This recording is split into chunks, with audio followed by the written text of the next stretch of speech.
नमस्कार प्यारे बच्चों। आज की क्लास में हम गणित कक्षा 6 दिनांक 14/9/21 को अध्याय 2 पूर्ण संख्याओं पर जो आपको गृह कार्य दिया गया है उस पर चर्चा करेंगे। प्यारे बच्चों, आज की क्लास में विभाग द्वारा आज आपको एक ऐसा क्वेश्चन दिया गया है जो जादू से कम नहीं है। बहुत ही रोमांचक और आपको आनंदित करने वाला प्रश्न है।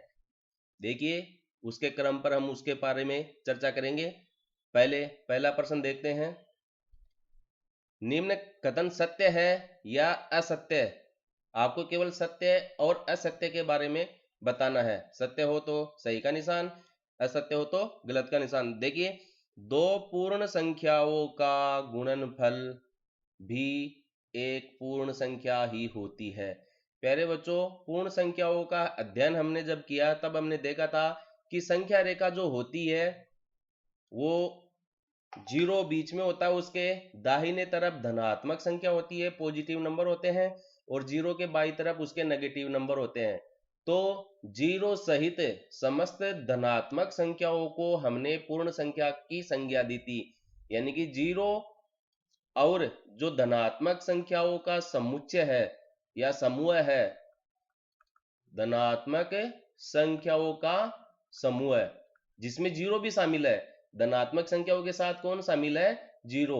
इसका जो समूह है वह क्या कहलाता है? अपना पूर्ण संख्या कहलाता है। जैसे एक थैले के अंदर जीरो भी लिखा है, 1 2 3, आप 50 100 कितना भी लिख दो, तो इस थैले के अंदर कौन सी संख्या ये भरी पड़ी है?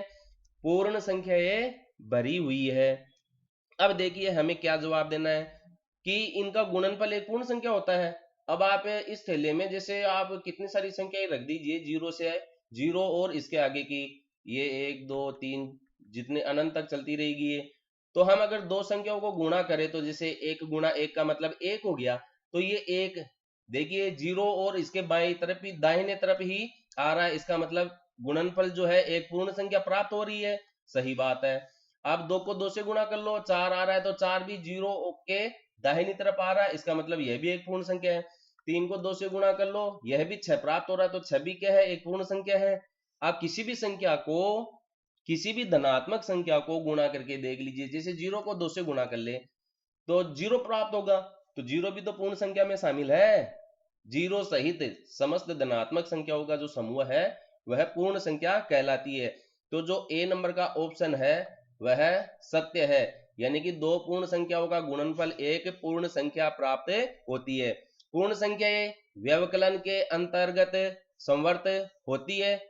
देखो, संवर्त का मतलब क्या होता है? यदि हम किन्हीं संख्याओं का जोड़ बाकी गुणा भाग करते हैं तो हमें वही संख्या प्राप्त होनी चाहिए। तो यहां पर जैसे व्यवकलन की बात कर रहा है तो देखिए पूर्ण संख्याएं व्यवकलन के अंतर्गत संवर्त होती है। जैसे हमने 3 में से 2 घटाया, कितना मिला? 1, तो हमें एक पूर्ण संख्या प्राप्त हो गई। पूर्ण संख्या में से पूर्ण संख्या घटाने पर पूर्ण संख्या मिल गई। लेकिन प्यारे बच्चों, अगर मैं 2 में से 3 घटाऊं तो अपने को कितना मिलेगा? -1 मिलेगा। 2 तो प्लस का है, 3 माइनस का है, तो 2 प्लस के चिन्ह, 3 माइनस के चिन्ह, 1 प्लस का और 1 माइनस से, 1 प्लस से 1 माइनस से कट गया, बच गया 1 माइनस का, यानी कि माइनस का 1 शेष रह गया। तो क्या -1 एक पूर्ण संख्या है? नहीं, क्योंकि पूर्ण संख्या जीरो और जीरो के दाहिनी तरफ की संख्याओं का समूह है। बाईं तरफ की जो नेगेटिव संख्या है, ऋणात्मक संख्या है, वह पूर्ण संख्या नहीं है। इसलिए पूर्ण संख्या जो है व्यवकलन के अंतर्गत संवर्त नहीं होती है। इसका मतलब यह असत्य कथन है। अब आगे हम प्रश्न के पार्ट 3 पर चर्चा करते हैं। देखिए, पूर्ण संख्याओं का शून्य से विभाजन परिभाषित नहीं है। देखिए, जिस जादू की मैं बात कर रहा था वो जादू यहीं आ रहा है। जैसे हमने 10 के अंदर 5 का भाग दिया, तो आप इस तरीके से भागफल की क्रिया अपनाते हैं। 5 का पाड़ा बोलते हैं, जितनी बार बोलने पर 10 आ जाता है, फिर उसको घटा के 0 कर देते हैं, ये 2 इसका भागफल आ गया आपका। अब इसको हम देखो कैसे करते हैं। वास्तव में जो भागफल की क्रिया है, वास्तव में जो भागफल की क्रिया है, प्यारे बच्चों ये बहुत अच्छी चीज है। भागफल की क्रिया है वह घटाव की क्रिया ही है। घटाव की क्रिया ही है, यानी कि जब आप किसी संख्या में किसी संख्या का भाग देते हैं, इसका मतलब है उस संख्या में से भाग देने वाली संख्या को आप बार बार घटा रहे हैं। देखिए 10 में से मैं 5 को घटा दूं तो कितना मिलेगा 5। अब आप यहां पर ये देखिए कि आपने 10 में से 5 को यहां पर पहली बार घटाया है।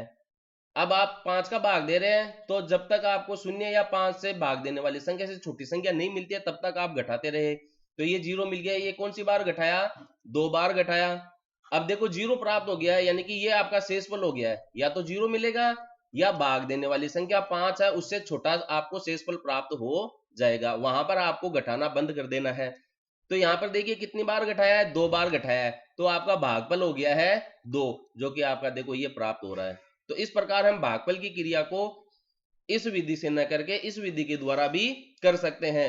हमें हमारा उत्तर प्राप्त करने का तरीका आना चाहिए। गणित हमें यह कहती है कि आपका जो प्रोसीजर है उसको तो आप देख ही लीजिए, लेकिन आपको एनालिसिस भी करना आना चाहिए। एनालिसिस करने का मतलब हो गया प्यारे बच्चों आपको विश्लेषण करना आना चाहिए। आपको समझ के उत्तर का जवाब देना भी आना चाहिए। और इसी प्रकार की आज की शिक्षा है। तो इस प्रकार देखिए पूर्ण संख्याओं का जो शून्य से विभाजन करते हैं, जैसे 2 में ही हम 2 का भाग दे तो एक बार चला जाता है, तो 2 में से 2 को घटाते हैं तो 0 मिल गया, यानी कि एक बार घटाया तो एक भागफल प्राप्त हो गया। अब अगर मैं 2 में से 0 को घटाऊं तो बताओ कितना मिलेगा 2। इसको मैं थोड़ा सा ऊपर ले लूं इधर। 2 में से अगर मैं 2 को घटाऊं तो 0 प्राप्त हुआ, एक बार घटा दिया, सॉरी 0 घटाना है अपने को, तो 0 प्राप्त हुआ, 2 प्राप्त हो गया। अब दोबारा आप 0 का भाग दे रहे हैं, इसका मतलब 0 घटाना है अपने को, तो ये दूसरी बार भी अपने को क्या है घटाने पर 2 प्राप्त हो रहा है।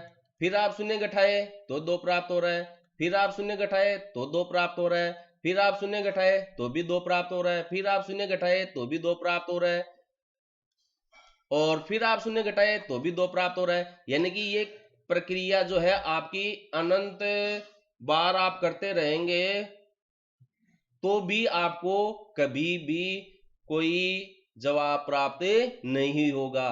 इसलिए पूर्ण संख्याओं का जो शून्य से विभाजन है वह परिभाषित नहीं है। किसी पूर्ण संख्या में 0 का भाग देने पर, यानी कि 0 को बार बार घटाने पर हमें कोई जवाब प्राप्त नहीं होता है, कोई हल प्राप्त नहीं होता है। इसी को हम कहते हैं कि पूर्ण संख्याओं का शून्य से विभाजन परिभाषित नहीं है। तो यह एक सत्य कथन है। प्रश्न 2 देखिए, एक उदाहरण द्वारा दर्शाई गई पूर्ण संख्याओं के लिए योग क्रम विनिमय होता है। तो आप एक उदाहरण ये ले लीजिए, 2 में 3 को जोड़ते हैं तो 5 मिला है। अब इनका क्रम बदल दीजिए, 2 को 3 की जगह, 3 को 2 की जगह, तो कितना मिला 5। तो देखिए ये एक उदाहरण हो गया है।